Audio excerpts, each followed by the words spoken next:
Good morning. I'm Nicola Barrett, Chief Corporate Learning Officer for Emory Executive Education here at Goizueta Business School. And welcome to 2026. That seems a little strange because we're about 2 weeks in, but also welcome to Business Over Breakfast.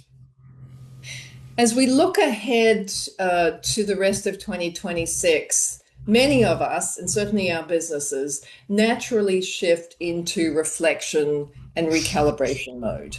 For many, it's the start of a new financial year, and it's a time when leaders reassess what worked and what didn't, where new opportunities might be hiding, focus on their goals, refine their strategies, and set fresh priorities. It's a moment for big picture thinking, clarifying your vision, making sure everyone moves into the year with focus, purpose, and a renewed sense of possibility. In many ways, the new year gives us permission and an opportunity to reset, rethink, and reimagine what success can look like. Today, I'm pleased to have with us Jamie Turner, who, in addition to being an Emory lecturer and a regular guest of Business Over Breakfast, is an internationally recognized speaker, consultant, and contributor to the likes of CNN. He helps audiences around the world discover a better version of themselves. Jamie's also a best-selling author, has co-authored several best-selling books, and has a new one coming out in March, I believe, around, I think the title is something like Better, Discover a New and Improved You. I can't wait, Jamie. Good. Can't wait for you How to many read versions of me can we have? So Right. in this morning's session, Jamie is going to guide us through his 4M's framework. That's mindset, mentoring, management, and marketing.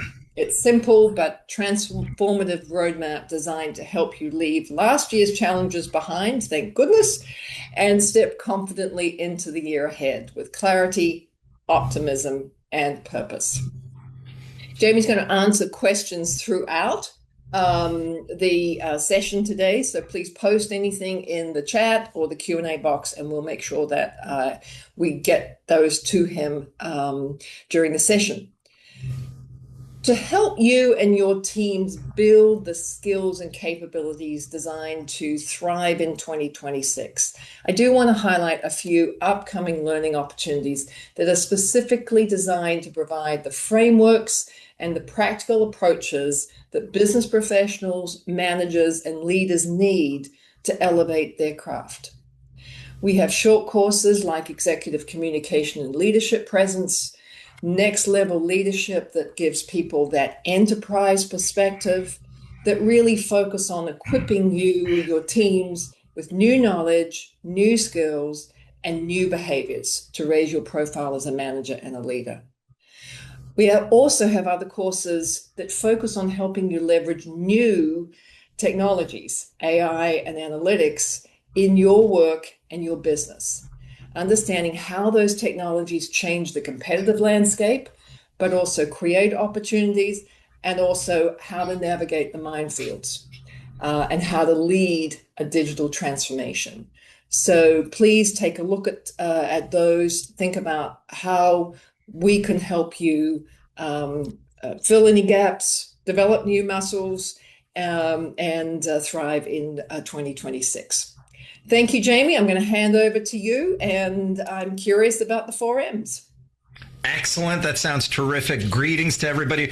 We're going to dive right in. I do have to give a shout out to Anthony Caragnano, a good Italian name, who said for the New Year's resolution, Anthony wanted to share love and reduce suffering. I thought that's the winner for the best one. So we're going to give a big round of applause there. I'm going to dive right in. We're going to move at a relatively rapid pace, take notes, but do go into the chat feature, ask any questions that you want to ask, because what I'd love for this to be is more of a dialogue rather than just a simple monologue. So I'm going to go ahead and open this up in 1 second. I got to get back to my top slide real quickly, and I'll do that. But we are here to talk about getting the best from yourself, and you should see on your screen right now, hopefully, getting the best from yourself. Let me do one last, remove that thumbnail. And then, oh wait, you're seeing my entire screen. Give me 1 second to go ahead and get started on this. The bottom line is that we're here to talk about ways that you can improve all sorts of things in your life. Productivity, communication skills, getting along better with people, and a lot of stuff that's going to be about how you can go ahead and have more emotional intelligence when you deal with the people in your life. So let me do one last thing here because it keeps on messing up a tiny bit. Give me one last second, folks. I'm going to jump over here for all the testing that we did previously. It doesn't seem to be working properly. But in the chat feature, if you don't mind, can you tell me where you are tuning in from right now? That would be awesome. Are you in Atlanta, the Atlanta area? Are you outside of Atlanta? Where are you tuning in from? And then that way we can go ahead and take care of that. Let's go ahead and while you are doing that, we will take a look around. View, it's going to be single page. Wow, isn't this interesting? There we go. Okay, cool. I finally got it solved, folks. That was a little delaying tactic where I had y'all check out where you're from, but I am interested in that. But on your screen in a second, you should be seeing something right now that says getting the best from yourself. And I'm going to take the view, hide the thumbnails a little bit.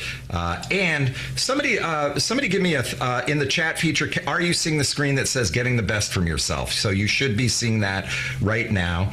Here's one okay, excellent. Here's one thing I would like you to do. Can you go ahead and what I'd like you to do is take a look at something here to understand that the starting point for good leadership is actually self-awareness. The more we understand about ourselves, the better off we're going to be when we do the things that we want to accomplish in our lives. So as we're thinking about that, what I'd like you to do, and just play along with me here, this will be an activity. This is an engaged and sort of interactive session we're going to do. I want you to close your eyes and play along with me. Close your eyes and put your hands out in front of you. Just sort of like flat, palms down. Close your eyes. Go ahead, play along with me. It's okay. We're all in this together. Put your hands out in front of you. And what I want you to do is on your right hand, I want you to imagine that there is a string tied to a helium balloon, and play along. Think about this. Imagine a helium balloon tied to your right hand, and then on your left hand, you've got a pile of books on it. And I want you to continue imagining that. Think about your hands out in front of you. Keep your eyes closed. We're going to do this for about 30 seconds. Think about the balloon on your right hand. It's light, it's airy, it's lifting things up. On the left hand, you've got the pile of books there. You've got the pile of books standing there. And as you're doing that, what I want you to be thinking about is imagining that. And this is a test to help you understand how you view yourself and also what kind of person you are. Because at the end of this, there's going to be a personality test that I'll show you and walk you through. Now, I want you to open your eyes up and take a look at your hands. Where are your hands? Are your hands actually like this a little bit? Or are they even? Where are they? Think about that. And here's what that tells you about yourself. If your hands are separated, yeah, go ahead and put it out there. Even as Bryant, go ahead and put it in the chat feature. Even as Bryant, Deja is the right is higher. Maduri is uneven. This actually tells you a little bit about yourself. Remember, the starting point for what I was just talking about is, hey, the more self-awareness you have about yourself, the better off you're going to be. So here's what all this means, and let's take a peek at this. If your hands were far apart, here's what this tells you about yourself. You're imaginative, you're empathetic, you're intuitive, you're also enthusiastic, and you're passionate and adaptable. Now, this was research done by Dr. Richard Weissman out of the University of Hertfordshire. He also found out that if your hands were close together, you're logical, you're analytical, you're detail-oriented, you enjoy solving puzzles, and you're organized and methodical. Now, here's the last thing. If you saw the puppy, type in there if you saw the puppy. Anybody see the puppy? Go ahead and type in the chat feature that you saw the puppy, or you did not. Tell me if you saw the puppy. Okay, this is what that tells you about you. You are skeptical. You are a skeptical person, Sarah. Linda, you're skeptical as well. Anita is skeptical too. Charlene, a little more trusting, which is awesome. So here's what it is for those of you who opened your eyes and peeked while I was giving you the instructions. things. There was a puppy up on the screen, and that actually is designed to help you understand what kind of personality do you have. Are you imaginative? Are you a little more logical? Or are you somebody who's a little more skeptical about things? Because it looks like we have a few skeptics in here. And so the starting point for all of that, for learning who you are and what you're about, is to understand your aspiration line. If we now understand a little bit about ourselves, a little bit more about ourselves, we're going in and we're saying, okay, I'm a little skeptical, or I'm very imaginative, or I'm very data centric. Now let's take a look at where that leads us. Because as we go through today's session, we're going to be talking about all the things that you can do in order to accomplish the things you want to make 2026 the best year of your life. So let's go ahead and dive on in. The starting point for reaching your aspiration line is self-awareness. Now that raises the question, what's my aspiration line? Well, the aspiration line is where you are today versus where you want to be tomorrow. We all have an aspiration line. We all have this version of ourselves that is smarter, happier, more well-read, more successful, more engaged with the world around us. That's our aspiration line. It's the version of ourselves that's the imaginary version of ourselves that's actually the best version of ourselves. I'm here today to talk to you about some things that you can do in order to get closer to your aspiration line. Now, the truth is, we never reach the aspiration line because we're all human and we're all a work in process. But if we can pursue the aspiration line, our lives tend to be happier, more satisfied, and generally more successful as you go through things. So we're going to take a look at your aspiration line and talk about a lot of different things. Much of what we're going to talk about today is hardcore science. Good. Thank you, Bryant, for your comment in there. Energy level is very motivating. Awesome. The coffee's kicking in for all of us. Today's session, we're going to talk about hardcore science, but we're also going to talk about stuff that sounds like woo-woo, but it isn't. There's new scientific data that's coming through that talks about some of the things that we actually have going on in our lives that we used to think of as woo-woo, and they actually aren't. They're starting to realize that they aren't. And here's one of the key things. We're all made up of electromagnetic waves. The bottom line is that's what we're made up of. If you go down to quantum physics and understand how quanta work, then you'll understand that we are basically electromagnetic waves. There's a growing body of evidence that might suggest the energy we put out is the energy we get back in our lives. So go ahead and do the chat feature and type in there if you've ever noticed when you put out positive energy, you get positive things back. When you put out negative energy, you get kind of sometimes negative things back. Go ahead and put that in there. Cicely says absolutely. Adriana says yes, definitely. Jeffrey says 100%. We've all experienced that. Well, here's the interesting thing. There's actual science behind that. And here's what it is. Our thoughts, this is science, create emotions. When we have a thought, that creates an emotion. Emotions produce neurotransmitters like adrenaline and dopamine and endorphins. Neurotransmitters have an electric charge to them. So this is all science. Animals, including humans, can sense electromagnetic energy. Here's what I mean by that. We all know that birds, when they go migrate from the north to the south, they're actually using the Earth's electromagnetic fields in order to navigate and head south and know where they're going. Well, there was a study done at Caltech that said, hey, humans can also sense the Earth's magnetic fields. We don't consciously sense it, but we do sense it. So we're starting to piece together that our thoughts create emotions, our emotions produce neurotransmitters like adrenaline and dopamine. Those have an electric charge to them, and people can sometimes possibly pick up on that electric charge. That's why when somebody walks into a room, they don't have to say a thing, and you go, I like their energy. Or they walk into a room and they suck the energy out of it. We've all experienced that. Well, now we're starting to realize, hey, wait a second, there's something going on here. The key point, and this is one of the takeaways from today's session, remember that what you think creates emotions, which creates neurotransmitters, which creates this electromagnetic energy. So if, when possible, as much as you can, think pure thoughts, think good thoughts, think positive thoughts. And I'm not talking about being fluffy here and saying it's a rainy day, but it's beautiful out, whatever you want to do. But the key point I'm trying to make is, hey, remember that your thoughts actually transmit energy. People pick up on that energy, and we've already talked about in the chat feature, the energy you put out is the energy you get back. I'm not talking about being inauthentic or fake. I'm talking about reaching deep down into your heart and trying to understand the gratitude that you have even on a bad day. In fact, Oprah Winfrey says she writes down 3 things she's grateful for every day, even if it's that the doorman opened the door for her. Whatever it is, she says that's one of the key things she's done in her life to have success is to have gratitude, because when you have gratitude, it puts out that positive energy. People pick up on it, and then they respond to you in the same way. Let's keep going because we got a lot to cover here, folks, today. So let's go ahead. We're going to talk about the unspoken rules, and it basically is the 4 M's. It starts with mindset on the bottom left. How you think about the world around you can change your world. It then is going to move on to mentoring, which is how do you engage with one-on-one with other people.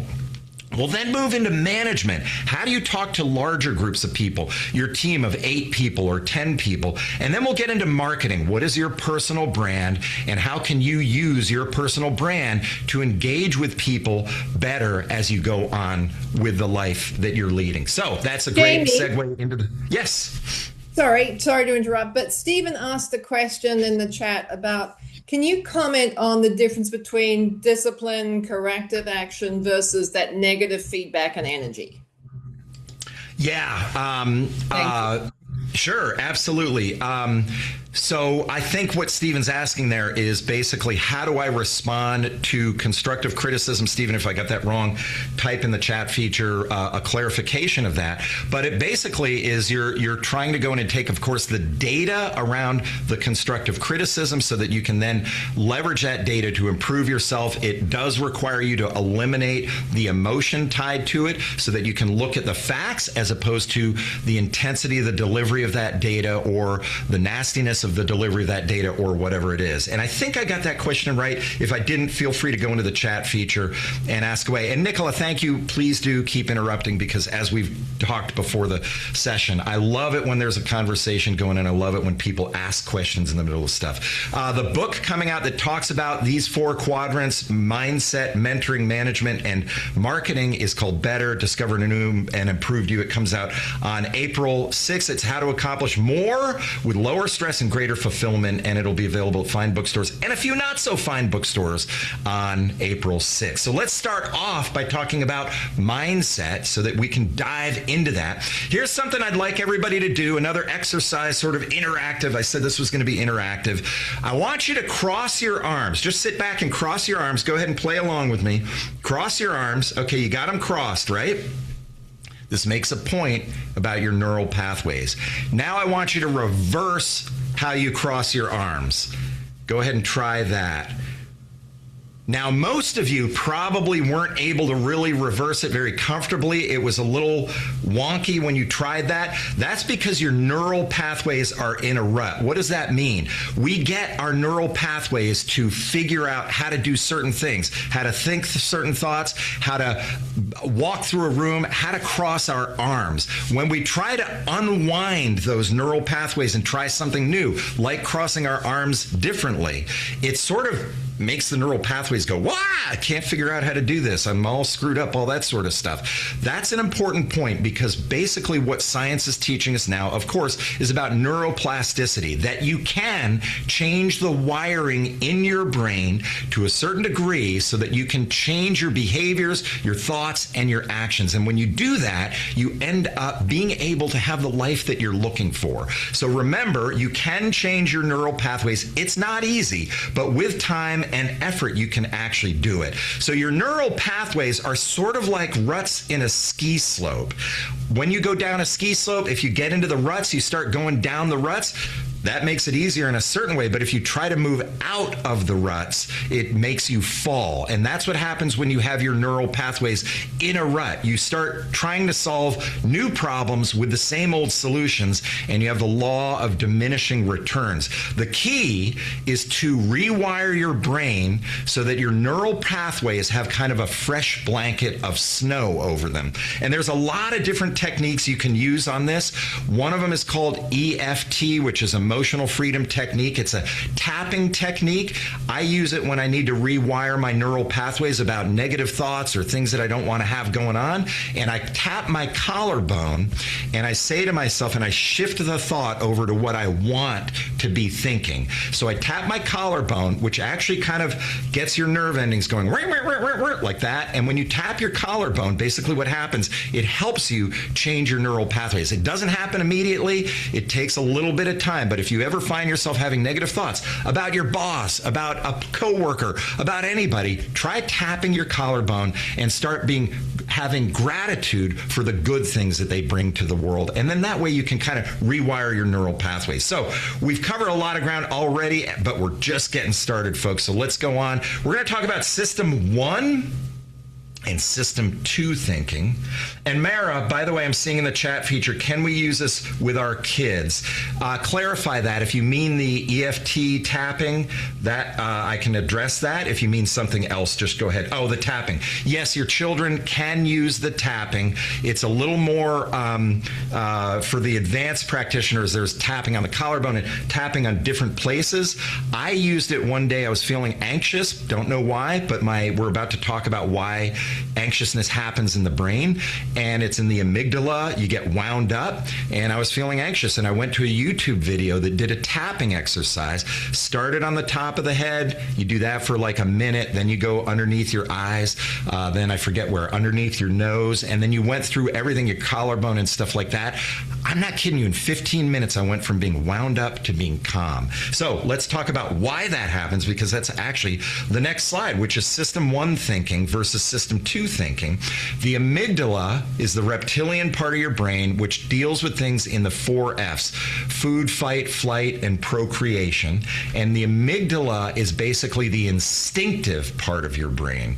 It is controlled by the prefrontal cortex. So when you're feeling anxious, your amygdala is getting wound up. When you do the tapping exercise, you're getting your prefrontal cortex, which is the management and executive reasoning part of your brain, to settle down the amygdala and to calm down and to get more proactive and more thoughtful and calmer. So remember that as you go through things, you're always trying to move the blood flow and the energy and the thoughts to the prefrontal cortex at the front of your brain. Now, here's what's interesting. This is a scan of a human brain. I went into a doctor. I said, hey, doc, I talk about this stuff all the time. Can you go ahead and scan my brain?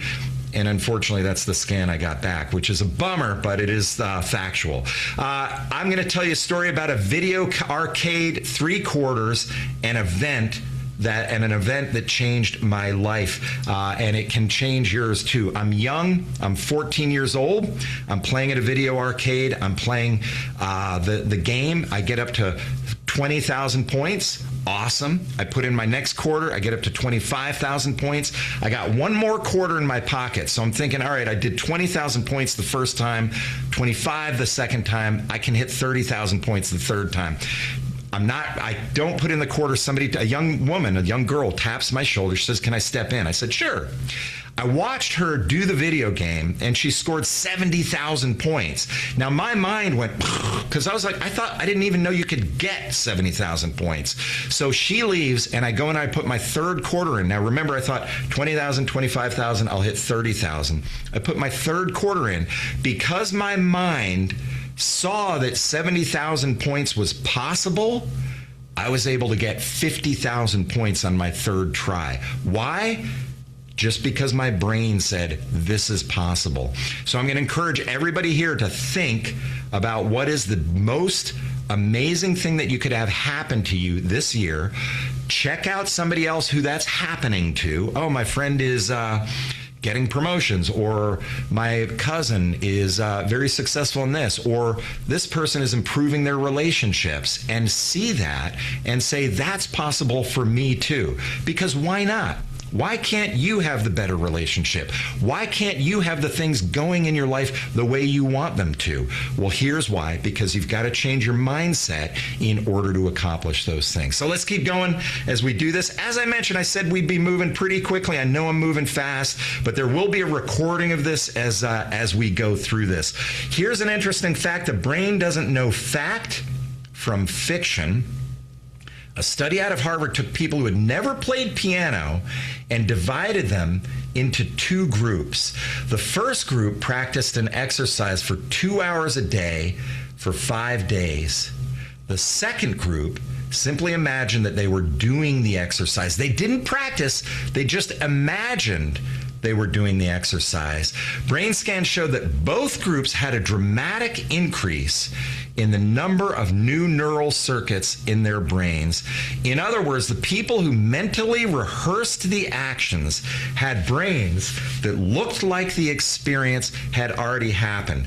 If that doesn't blow your mind, that basically thinking about practicing the piano is almost as good as practicing the piano, it gets even weirder.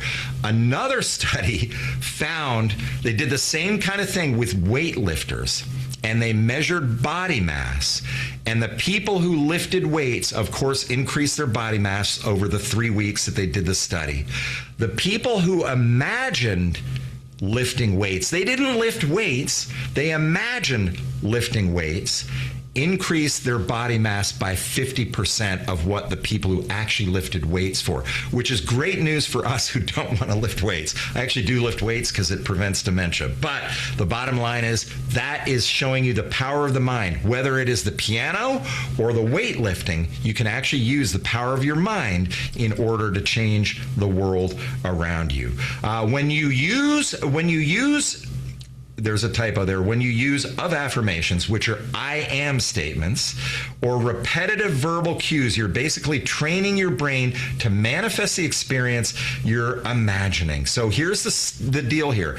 I am not saying if I imagine rainbows and unicorns, that's going to happen in my life. That doesn't work.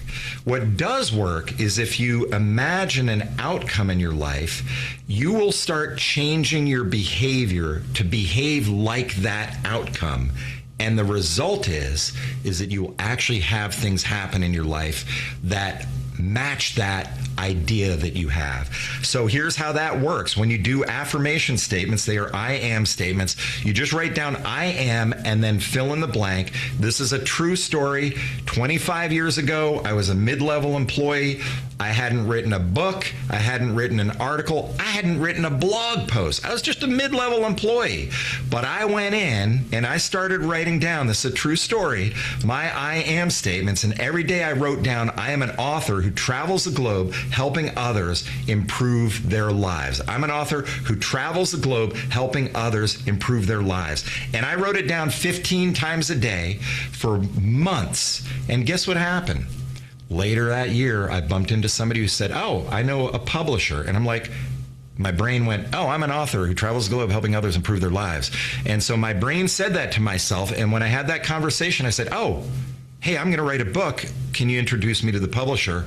And the rest is history. What happened there?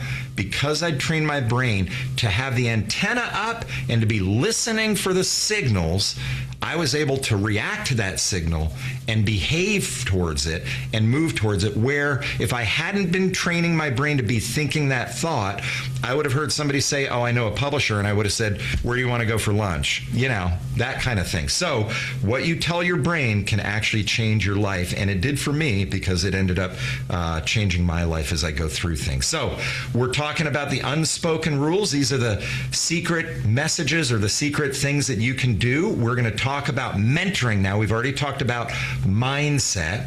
We're going to move into mentoring, how you work with somebody one-on-one. This works in personal relationships. It works in business relationships. So it works all around everything. The energy you project is the energy your employees feel. We've already talked about electromagnetic waves. Thoughts create emotions. Emotions create neurotransmitters. Neurotransmitters have an electromagnetic charge to them. People pick up on that. When you walk in to have a conversation with somebody, let's say it's a difficult conversation and you're having to go in and say, hey, the promotion you wanted, we're not going to do that for you this year.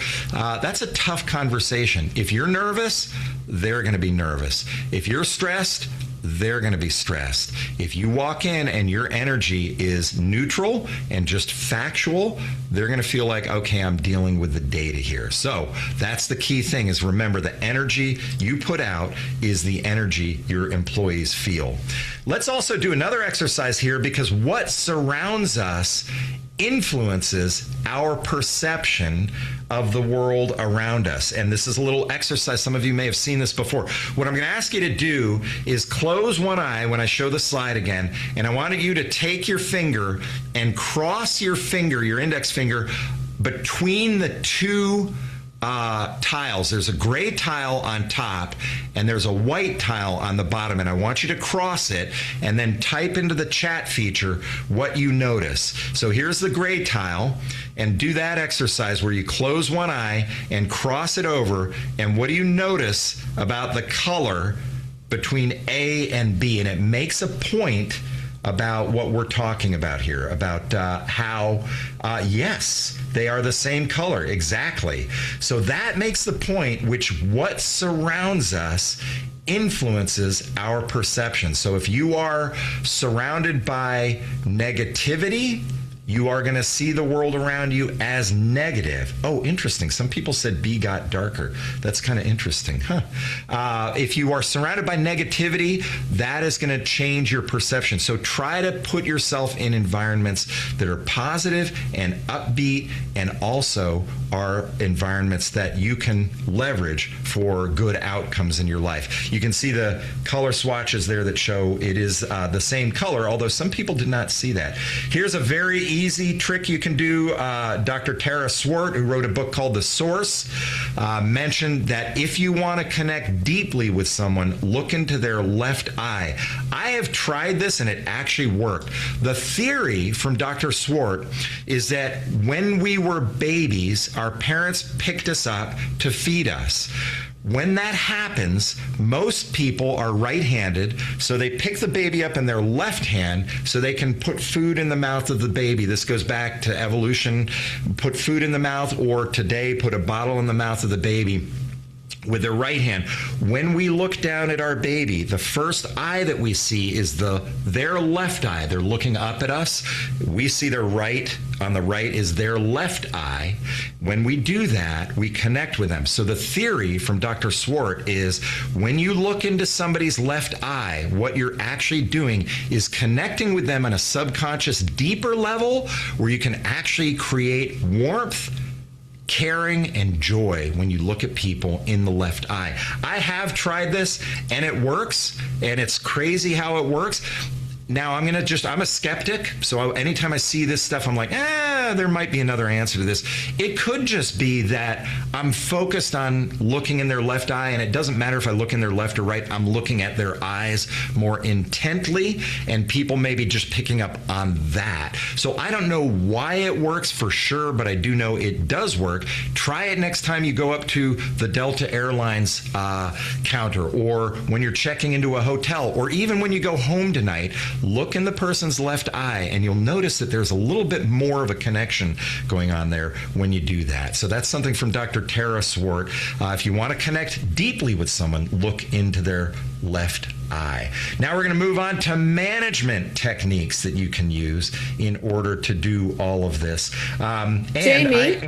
Yeah, go ahead. Jamie, before you do move on, Cicely asks, is there anything you can recommend for times when you recognize that you're in a negative environment and you want to protect yourself from being affected by that negativity? Yeah, great question. Thank you, Cicely. Appreciate it. And Nicola, thank you. Keep interrupting me. I thought I'd be able to check the comments. They're coming in fast and furious, which is awesome. We've got several hundred people here, which is great. So if you can just double check those and interrupt me, that would be great. Yeah, Cicely, two things. One is there's two extremes. One is I'm in a horrible negative environment either at home or at the office. Your choice there, to be totally honest, is to remove yourself from that environment. And we don't need to get into the details of what that means for you, but if it's that bad, do start looking around for better opportunities. if you have a negative environment at work where it's not bad enough to where I want to leave, I just want to, sort of not be part of it, of course, you can do two things. A, separate yourself from that gossip or whatever's going on.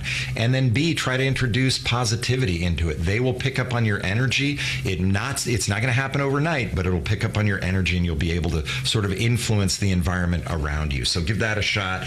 Oh, look at that. Brad, I am happy, healthy, wealthy, and wise. Brad, this is so weird.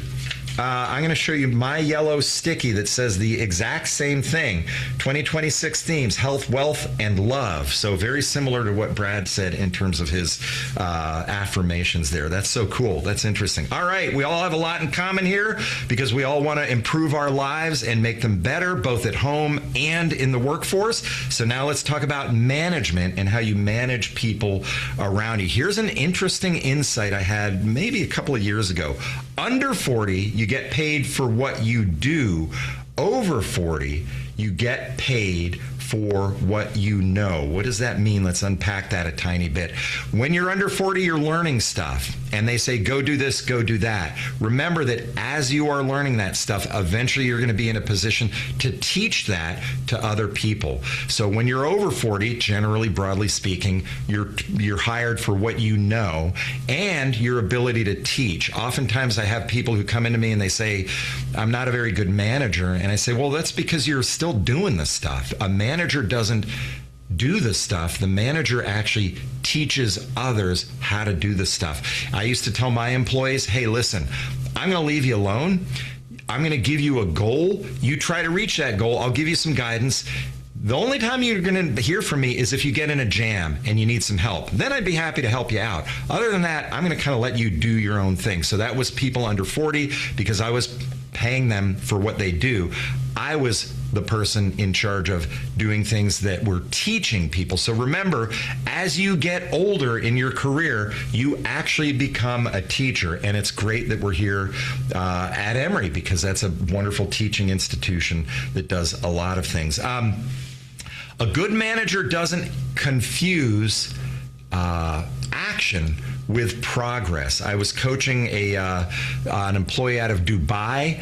We were on our weekly coaching call, and I said, "Hey, listen, how's it going?" And he said, "I'm gonna work all weekend. It's Friday. I'm gonna work all weekend to show my boss that I worked all weekend and got the project done."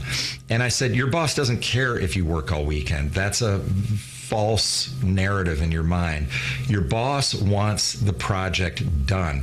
Your boss doesn't care if you get it done by 5 p.m. today. They just want the thing done. So don't confuse action with progress. You're going to get yourself wound up and get yourself burnt out, and that's not a good thing. So just remember, try to make sure it's the deliverables you're delivering, not the activity that you're delivering, and it can help change things. Go ahead and type in the chat feature if you don't mind. How many of you have had burnout at any time in your career? I have a couple of times, and it takes a little while to get over it. Yeah, we all have at some time or another.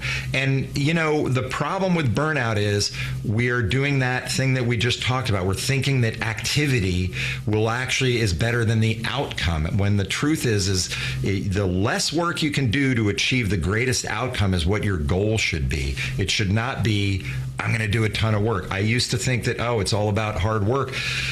Bottom line is I found out the hard way through not only a burnout, but separately a divorce, that, when I'm working 24 hours a day, I'm not present. And when I'm not present, I'm not able to connect with my ex-wife. And the result was a divorce. I ended up having a happy life after that. But I learned the hard way that that's not the way to do things. So a little vulnerability there and a little honesty about my life and what goes on. Here's another thing I would love to share with you.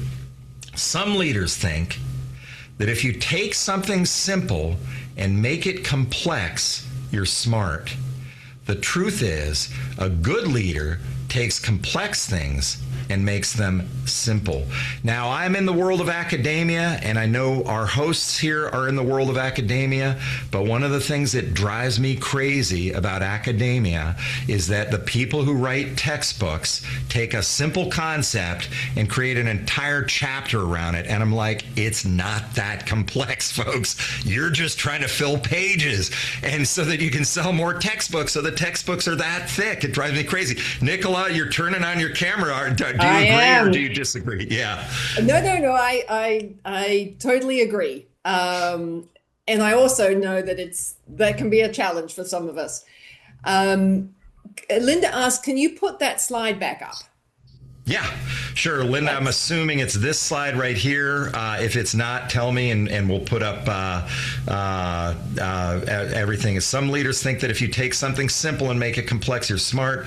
The truth is, a good leader takes complex things and makes them simple. And HJ, thank you for your kind words about the presentation. Yes, it is being recorded, and you can share that recording with other people. So awesome. Let's keep going, Linda. Awesome. Looks like I got the right thing there for you, which is terrific. Let's see. We got another comment from Latasha. I think people also like to turn simple ideas into complex words as well. Drives you crazy. Yeah, that's true. Yeah.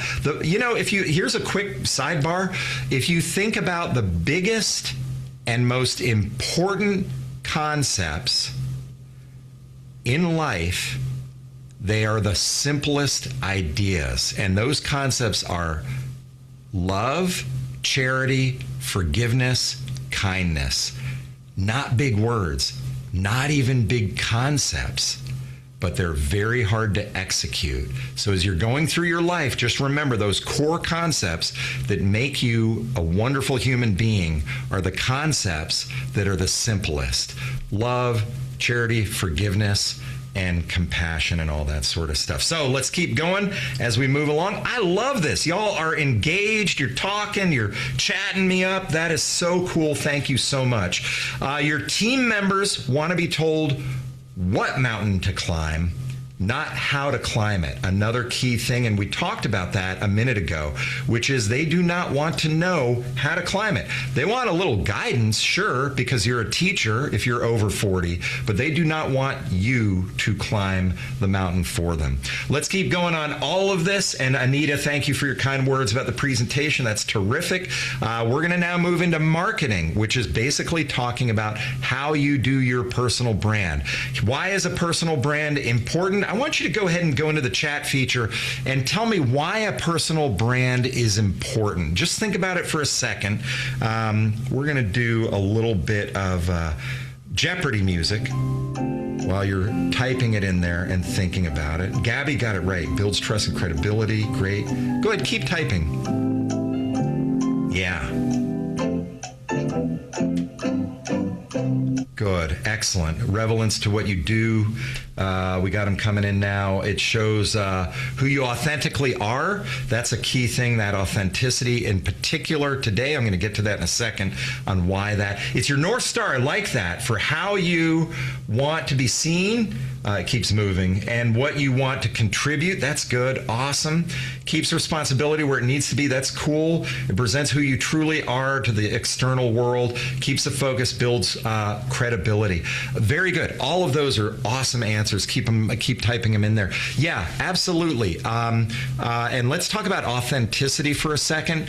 Here's a secret weapon that you can use. The world is getting automated through AI. Awesome. And by the way, embrace AI. It's here. It ain't going away. Use it to better yourself. Technology comes along all the time. When I was in my youth, calculators were coming along, and every teacher was like, we can't have the kids use calculators. They're not going to learn how to multiply and subtract. And guess what? We use the calculators, and we're fine. Then Google came along, and search engines came along, and people started using search engines as a tool to improve their productivity. AI is the same thing. Don't run away from it. Lean into it and say, I'm going to use AI. I know I'm preaching to the choir here. I'm sure everybody's using it as much as he possibly can. But here's the key thing. AI is way over here in the automated world. You as a human being need to be over on the other side of the pendulum in that authentic, emotionally connected, and emotional side of the equation. Sorry, that wasn't a good threesome, right? It's like connected, emotionally connected, and emotional. So bear with me. The coffee hasn't quite kicked in, and it didn't roll off my tongue, but you get the key point I'm making, which is that pendulum, which is over here with inauthenticity, which is AI. You can leverage your human connection in order to be the counter to AI. And that combination of both those things is what's going to make you stand out in your life at work and your life at home. Let's keep going on all of that. I will read some of the comments. Cicely said AI should elevate who you are, not replace who you are. Wonderful. And then more about personal branding. Let's keep going on all of this, and we're going to talk about marketing. You did get it right about marketing. Why do we have a personal brand? Because it actually telegraphs who we are and what we're about before we enter the room, which can help make the meetings go better, help make the conversations go better, and all of that.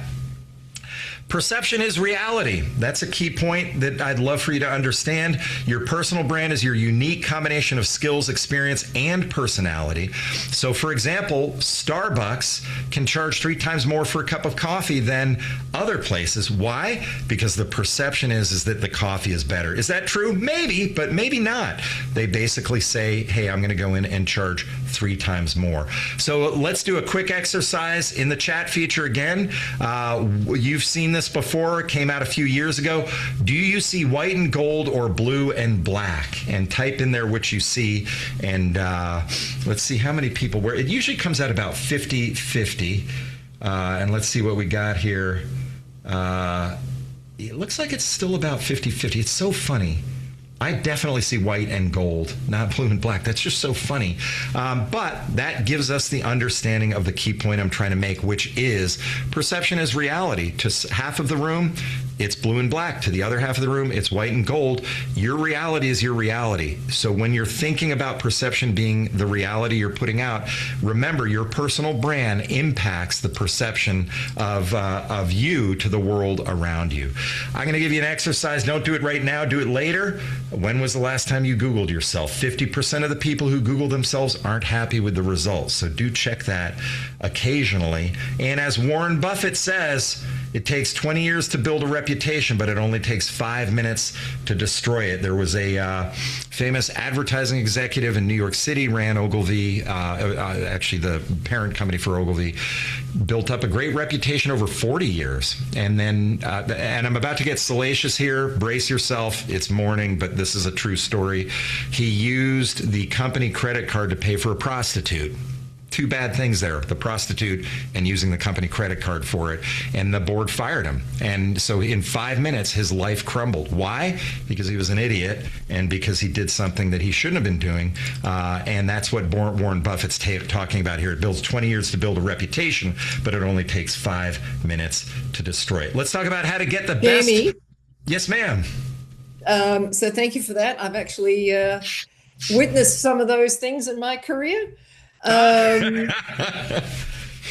Those rising stars who sort of burn out because they do something stupid. But why I came on was that Mara asks, can you talk about how to get out of your comfort zone? Oh, yeah. My sister, Ashley, came to me one time and told a great story. And her line to me, which is sometimes in my presentations, was when you move towards comfort, your world shrinks. When you move towards discomfort, your world expands. I'm going to say that again. When you move towards comfort, your world shrinks. When you move towards discomfort, your world expands. She noticed it when she had a friend who'd made a pile of money, and he would say, come on over for dinner. She says, okay, great. Where do you want to meet? He says, I want to meet at the restaurant at the base of my building. She said, why? We always go to that one. We go to that one every time. He says, I like it. And then she says, I'll see you there at 6. He says, well, we got to get there at 4. Why? Because then I get my favorite booth. And she's like, 4 o'clock for dinner, really? All of a sudden she realized he was moving towards comfort and his world was shrinking, and he started not coming out of his building and only eating at that restaurant. And it hit her. Discomfort leads to growth. Comfort leads to a world that shrinks. When a marathoner trains for a marathon, it's not comfortable training for a marathon. I've done it, and it's not comfortable. But at the end of the day, you can say, I ran a marathon and I'm healthier as a result. So I hope that story helps you there, and hopefully that'll help you understand why the making discomfort is actually a good thing. And that goes back to working on your mindset first and your skill set second. We often think, let me learn skills. The truth is we want to work on our mindset. I'm going to move through the next few slides quickly because I want to get to the 9-step program you can do to change your world. Be unapologetically you is the first slide. Be interested, not interesting. When you meet people, be interested, not interesting. Remember a specific detail about the person, a child's name, their birth date, their astrology sign, doesn't matter. Embrace strategic vulnerability. You heard me tell a story earlier about my divorce, and I may have mentioned my late wife who passed away. That was an authentic attempt at vulnerability, because I know when I'm honest and vulnerable, it brings the walls down between us and we build a better connection between each other.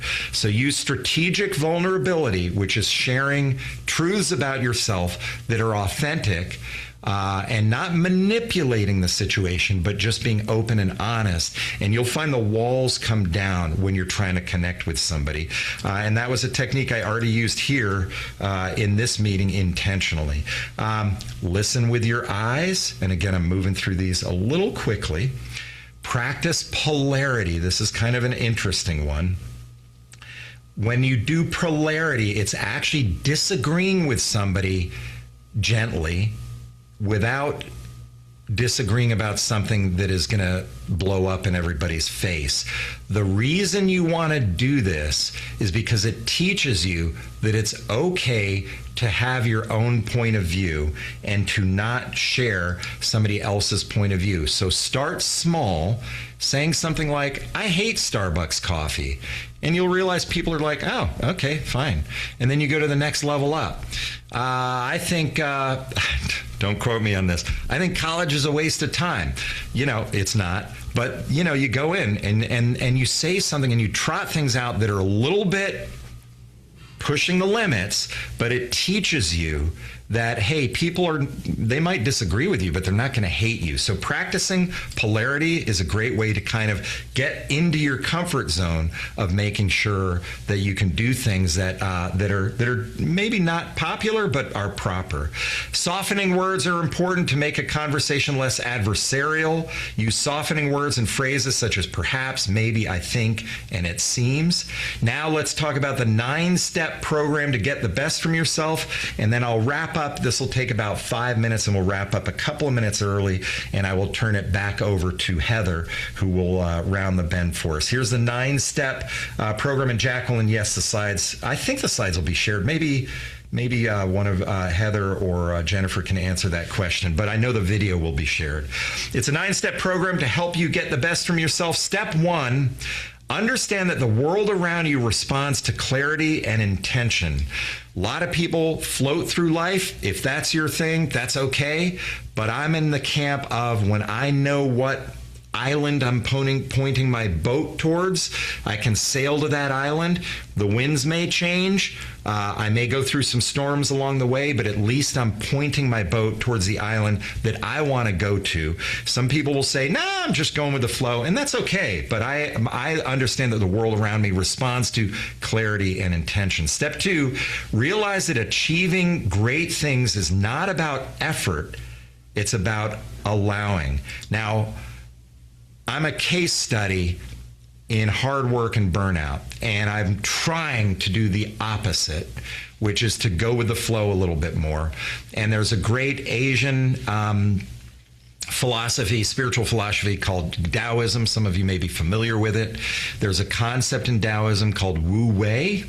And Wu Wei is about going with the flow and doing by not doing. And I know this is kind of counter. You're thinking, well, wait, you just said we're supposed to focus on clarity and intention, and now you're saying go with the flow. They're not incongruent ideas. They actually work together.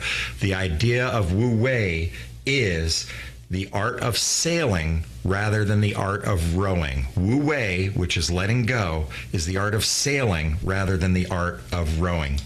Ponder that over a cup of coffee. Step 3: embrace the idea that the future is something is not something you can control or fear. It's something you move into with love and curiosity. There are going to be storms along the way. None of us like the storms, but we'll get to the other side of them. Another thought is step 4: recognize that all possibilities exist. Our role is to choose which door to walk through. Gonna get a little woo-woo with you. Quantum physics, if you've studied that at all, you know that all possibilities exist for in quantum mechanics, and it's when the observer observes the quantum mechanics that are going on that actually positions things so that they have an outcome. That's a big concept. I could do a whole hour on that, but the key idea there is there are multiple possibilities for your life. You choose which door to walk through clarity and intention. And when you walk through that door, you're opening up a new world for yourself. And hopefully some of the stuff we've talked about today can help you walk through and choose the door that you're going to walk through. Don't forget to rewrite your inner story. If you grew up in a tough environment, use that tough environment to say, it taught me fortitude. If you grew up in any environment, you can rewrite that story by changing the way you frame it up. And then also gravitate towards mild discomfort. We talked about that a minute ago, where you're trying to actually move towards mild discomfort. Celebrate your small wins. I apologize for moving quickly, but again, the information will be available to you. But do celebrate your small wins. Step 8 and then step 9, protect your energy because that helps you accomplish the things you want.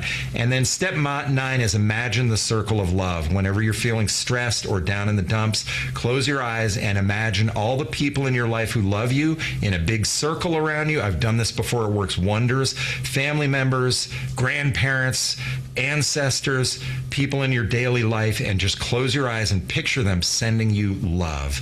And it's amazing. We've done a lot today. Don't forget the book comes out on April 6th. Scan this QR code. I'm going to leave it up while I turn it back over to Heather to kind of round the bend things. Scan the QR code. It'll take you to my newsletter. You can fill it out on your phone while we're doing it. And Heather, over to you.